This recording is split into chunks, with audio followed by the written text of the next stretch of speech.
Please lead the prayer.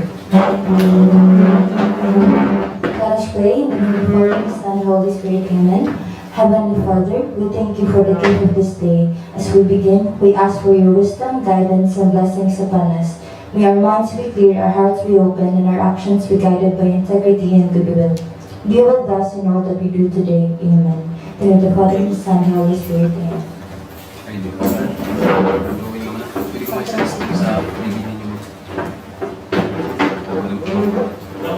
Yeah, Secretariat, please determine the body if we are in quorum. Good morning, everyone. Welcome to this pre-bid conference. I would like to acknowledge everyone present here. We have here the Bids and Award Committee, headed by our BAC Chairperson, Engineer Pedro Kupa, our BAC members, Engineer Honesano Ligoy, Engineer Danilo Epotomora. I would like also to acknowledge representative from the Planning and Design section, Engineer Vicero Morales, Engineer Longyapon, Engineer Rivas, and Engineer Cubelino, and from Technical Working Group, Engineer Galo, and the presence of our BAC Secretariat, sir. Majority of our BAC members are present, and we are in quorum. Thank you, Engineer Galo. Since we are in quorum, I now declare this pre-bid conference into order. BAC members, BAC Secretariat, BAC EWG, representatives from Planning and Design section, viewers in YouTube, once again, good morning and welcome to this pre-bid conference. Today we have 6 out of 9 contract IDs for pre-bid conference. The contract ID 26L-F0062, construction of multi-purpose building, Gymnasium, Caraga, Davao Oriental.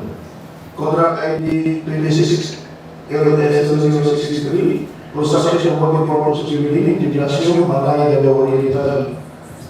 Contract ID 26L-F0077, so regular business of our building, Davao Oriental, Road, Kilangan 1532-676, to Kilangan 1533-637.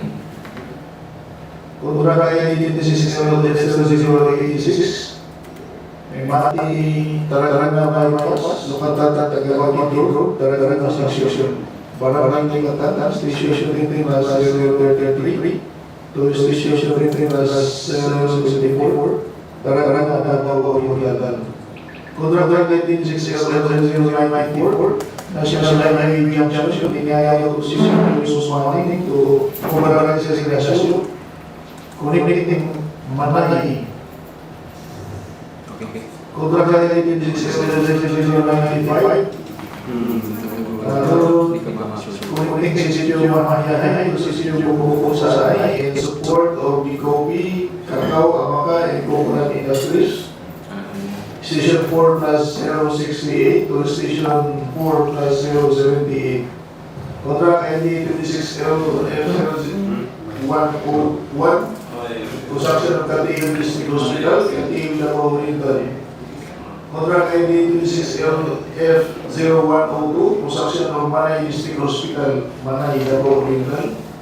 And contract ID 26L-F0103, construction of new hospital building, Baganga, Davao Oriental.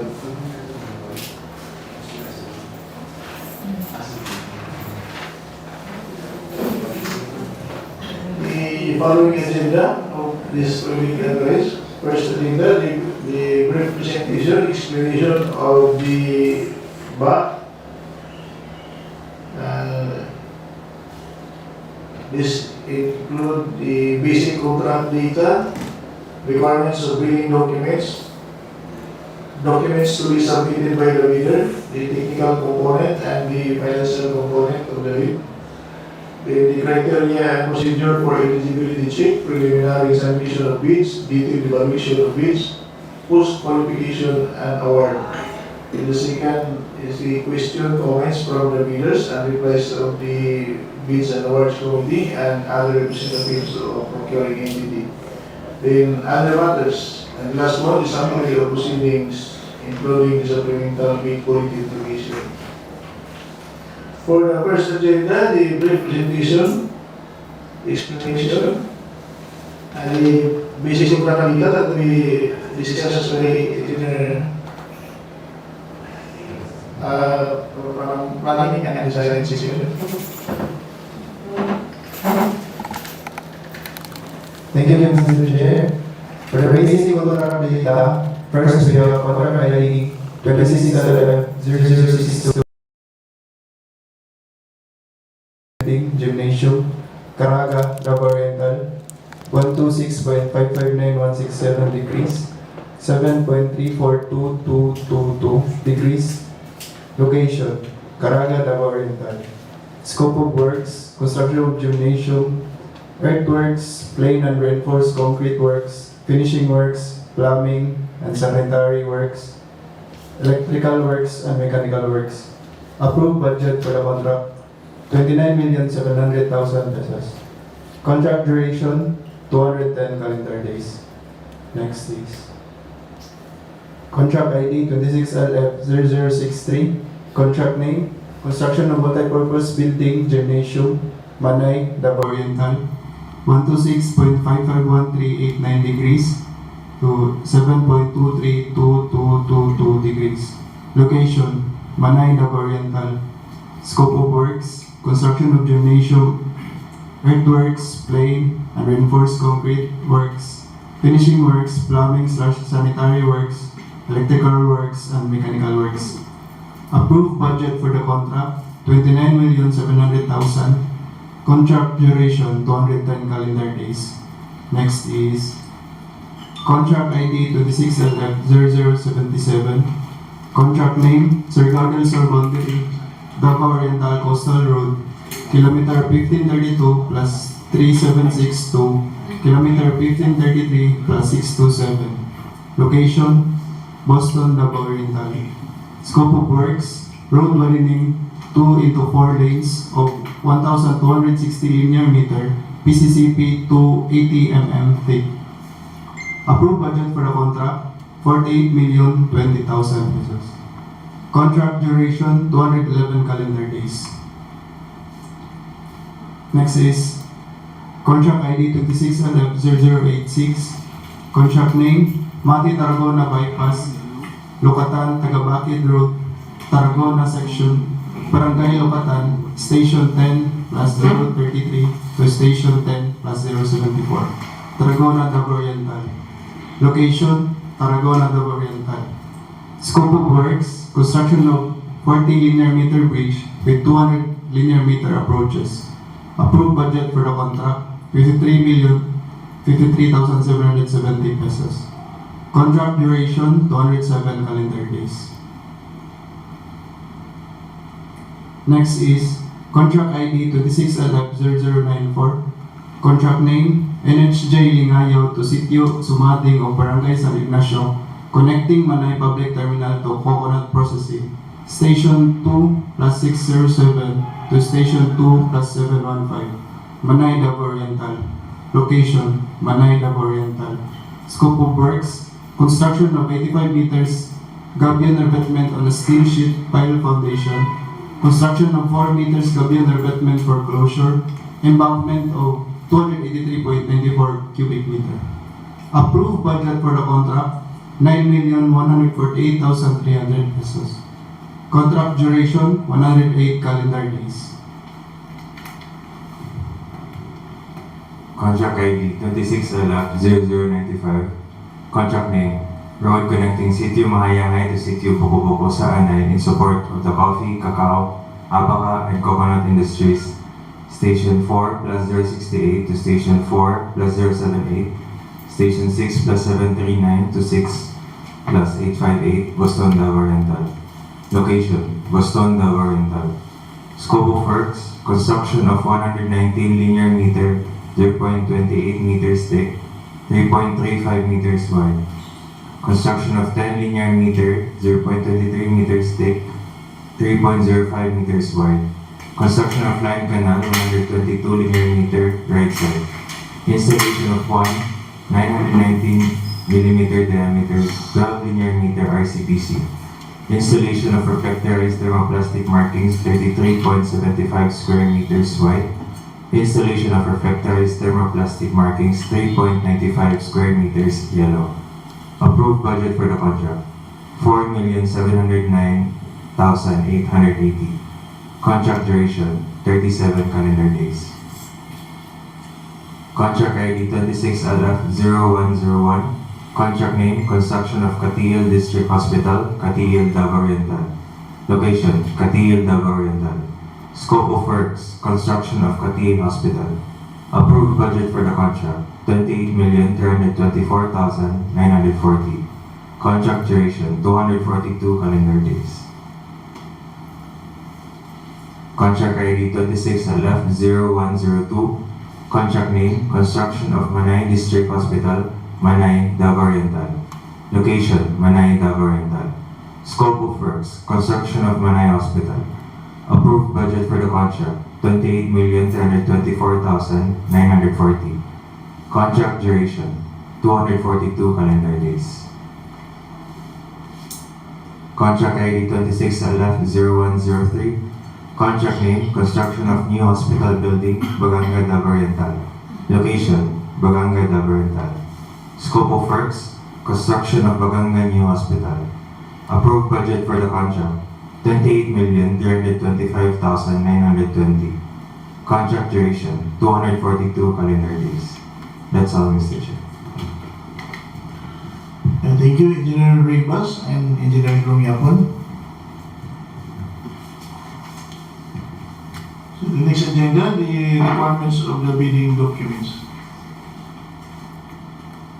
These projects will be posted in the DPWH and PhilJEP's websites and in the conspicuous place in the premises of the DPWH Davao Oriental 1st District Engineering Office, Baganga. All required documents are included in the bidding documents based on the latest Philippine bidding documents for the procurement of infrastructure projects, first edition, 2025, including the instructions to bidders, general conditions of contract, special conditions for contract, specifications, drawings, approved plans in PDF format, bill of quantities, and the latest forms prescribed by GPPB Resolution Number 03-2025. It is generally documents to be submitted by the bidders, and this will be discussed by Engineer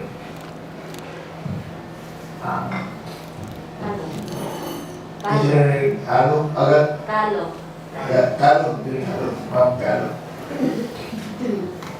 Good morning, Mr. Chair. For prospective bidders, there is a checklist of technical and financial components.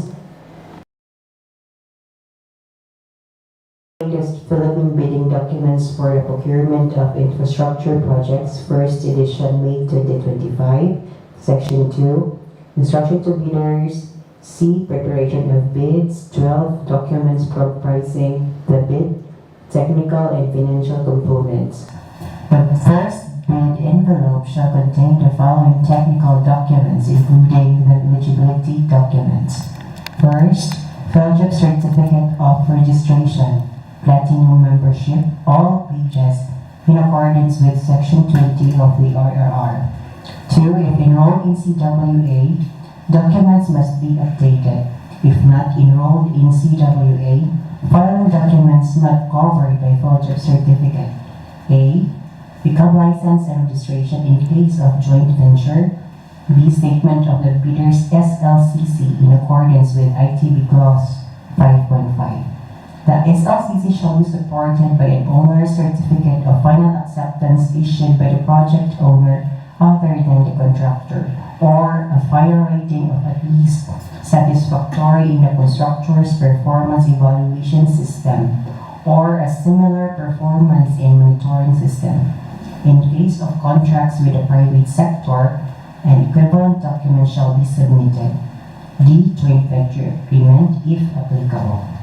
For bid security in a prescribed form and amount in accordance with ITB Clause 16 and validity period under ITB Clause 15. If the form of bid security is cash or cashier's manager's check issued by bank, the amount of bid security is 2%. If bank draft guarantee or a revocable letter of credit issued by a bank, provided, however, that it shall be confirmed or authenticated by a local bank if issued by a foreign bank, 5%. Surety bond callable upon demand issued by a surety or insurance company duly certified by insurance on as authorized to issue such security. The amount of bid security is 5%. Last is if its bid securing declaration using the new form prescribed by GPPB Resolution Number 03/2025, the amount of bid security is not applicable. 4. Project requirements, which shall include the following. A. Organizational chart of the personnel to be deployed for the procurement project to be bid. B. List of contractors' personnel, the project manager, project engineers, material engineers, and foremen to be assigned to the procurement project to be bid with their complete qualifications and experience data. These personnel must meet the required minimum years of experience set in WDS. See list of contractors' major equipment units which are owned, leased, or under purchase agreements, supported by proof of ownership or certification of availability of equipment from the equipment lessor or vendor for the duration of the project, as the case may be, which must meet the minimum requirements for the contract set in WDS. B. Omnibus sworn statement in accordance with Section 54.3 of the IRR using a new form prescribed by GPP Resolution Number 03/2025, 11 items. E. Latest General Information Sheet reflecting the beneficial ownership information duly received by Securities and Exchange Commission for corporations, and F. Sworn affidavit of eligibility and beneficial ownership following the template Annex A for sole proprietorship. Item number 5, as per a numbered memorandum dated October 16, 2025. Number 4, preparation of a straight line diagram as per deal number 246 series of 2024. For item 6, as per a numbered memorandum dated May 28, 2026, the mandatory submission of the following. A. Statement of all its ongoing government and private contracts, including contracts awarded but not yet started, if any, whether similar or not similar in nature and complexity to the contract to be bid. B. NFCC computation in accordance with ITB Clause 5.6. For a second envelope, it shall contain the following. First, for the financial bid form, using the new form prescribed by GPP Resolution Number 03/2025. Second, bid prices and the bill of quantities in accordance with ITB Clause 13.1. Third, detailed estimates including a summary sheet indicating the unit prices of construction materials, labor rates, and equipment rentals used in coming up with a bid. Lastly is the quarterly, monthly cash flow and payment schedule. For contracts above 30 million, an ISO certification is also required, Mr. Chair. Note, any missing, incomplete, or patently insufficient document in the above-mentioned checklist is a ground for outright rejection of the bid. That's all, Mr. Chair. Thank you, Engineer Calo and Engineer Inutan. The next agenda, the criteria and procedure for eligibility check, preliminary examination of bids, detailed evaluation of bids, post-qualification and award will be discussed by Engineer Sinilado. Thank you, Mrs. Chair.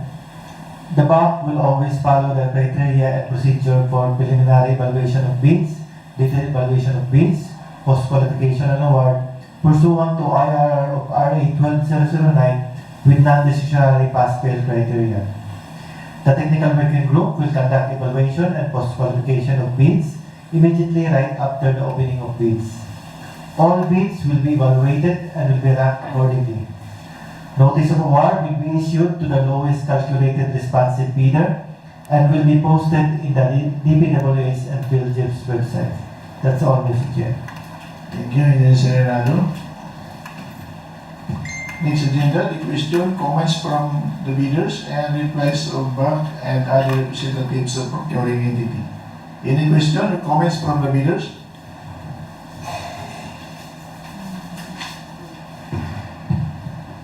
Other matters? Any other matters? So let us proceed to the summary of proceedings, including the supplemental bid bulletin to be issued. The deadline for the receipt drafting of bids is on July 28, 2026 at 10 a.m. and the opening is at 10:15 in the morning, immediately right after the receipt of bids. And at the DPWH Conference Room, DPWH First District Engineering Office, Baganga, Davao Oriental. No bids will be received beyond 10 a.m. The BAC Secretariat will inform the prospective bidders for any changes made in the bidding documents through the issuance of supplemental bid bulletin and will be posted in the DPWH and PhilGIP's websites 7 days before the bidding date. Any other matter before we adjourn? Any motion for the adjournment of this pre-bid conference? I move for the adjournment of this pre-bid conference. I second the motion. Since it has been moved and duly seconded, and I declare this pre-bid conference adjourned. Thank you.